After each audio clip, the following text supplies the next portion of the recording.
Hi guys, welcome back to my another video, and today we are going to talk about rule number 3. We have already talked about rule number 1, 2, and today we are going to talk about rule number 3. So our today's rule number 3 is learn with your ear, not with your eyes.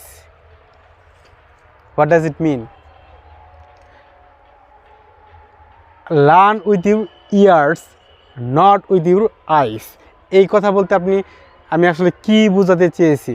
আপনি কান দিয়ে শিখেন, চোখ দিয়ে না। আপনি school, কলেজে, ইউনিভার্সিটিতে ইংরেজি শিখেছেন চোখ দিয়ে। আজকে আমি বলতেছি আপনি শিখেন কান দিয়ে। তার মানে কি আপনাকে কি করতে হবে? লিসেনিং করতে হবে। Listening listening listening listening listening and listening. আপনাকে কি কান দিয়ে পড়তে হবে প্রচুর পরিমাণে। স্কুল কলেজে আপনি ইংরেজি শিখেছেন শুধু চোখ দিয়ে, রিডিং পড়েছেন, সব কিছু করেছেন, কিন্তু আপনি ইংরেজি শিখতে পারেন নাই। আজ থেকে আমি বলতেছি আপনাকে শিখতে হবে কান দিয়ে। প্রচুর পরিমাণে কী করতে হবে? আপনার লিসেনিং করতে হবে। আল্লাহ আমাদের কান দিয়েছে 2টি এবং মুখ দিয়েছে 1টি, তাই আমাদের প্রচুর পরিমাণে কী করতে হবে? শুনতে হবে। আপনি যত বেশি ইংলিশ শুনবেন আপনি তত বেশি কথা বলতে পারবেন। আপনার ফ্লুয়েন্সি অটোমেটিক হয়ে যাবে যদি আপনি লিসেনিং করেন। এখন প্রশ্ন হচ্ছে আপনি কোন ধরনের লিসেনিং করবেন? আপনি কি কঠিন লিসেনিং করবেন না সহজ লিসেনিং করবেন? আর যদি আপনি কঠিন লিসেনিং করেন তাহলে আপনার ইংরেজি শেখা হবে না, আপনি কিছুই বুঝতে পারবেন না, আপনি ইংরেজি শিখতে পারবেন না। আপনাকে কী করতে হবে? আপনাকে অবশ্যই সহজ লিসেনিং করতে হবে যদি আপনি ভালো করতে চান। এখন আপনি বলতে পারেন আমি সহজ লিসেনিং কোথায় পাবো? হ্যাঁ, ইউটিউবে, গুগলে সার্চ দিয়ে আপনি অনেক ধরনের সহজ লিসেনিং পাবেন।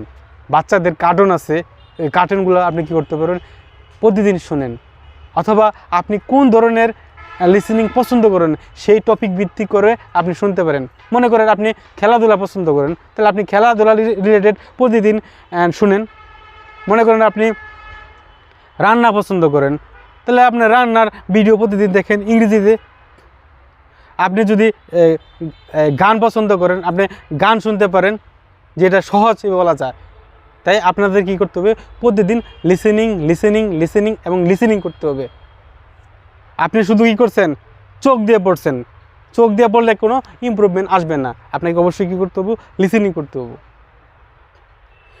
লিসেনিং করাটা আসলে একটু কঠিন বিষয়। আপনি যদি মনে করেন লিসেনিং যে করব এটা একটু কঠিন বিষয়, এটা কঠিন বিষয় আমি মনে করি। প্রথম অবস্থা হয়তো আপনার কিছু ভালো লাগতে পারে, কিন্তু প্রতিনিয়ত করতে গেলে এটা আপনার ভালো লাগবে না। তাই আপনাকে কি ধৈর্য সহকারে প্রতিদিন কী করতে হবে? লিসেনিং করতে হবে। আর লিসেনিং কী করবেন? যখন আপনি সময় পাবেন, কমের পক্ষে প্রতিদিন 20 মিনিট করে আপনি লিসেনিং করবেন। সহজ লিসেনিং, যেটা আপনি বুঝতে পারেন, 90% বুঝতে পারেন, আর বাকি 10% আপনি হবে। তাই আপনি কী করবেন? প্রতিদিন লিসেনিং করবেন, লিসেনিং করবেন, লিসেনিং করবেন। যে জায়গা থেকে পারেন আপনার ইন্টারেস্টটা বৃদ্ধি করতে হবে, তাহলে আপনি ইংরেজিতে কথা বলতে পারবেন। যেই পর্যন্ত আপনি লিসেনিং না করবেন আপনি কথা বলতে পারবেন না। আমরা যে 7টা রুল আলোচনা করব, সবচেয়ে গুরুত্বপূর্ণ অ্যান্ড ইম্পর্টেন্ট রুলটা হচ্ছে লিসেনিং। আমরা যেই ভুলটা করে থাকি ইংরেজি শেখার ক্ষেত্রে, আমরা কখনো লিসেনিং করি না।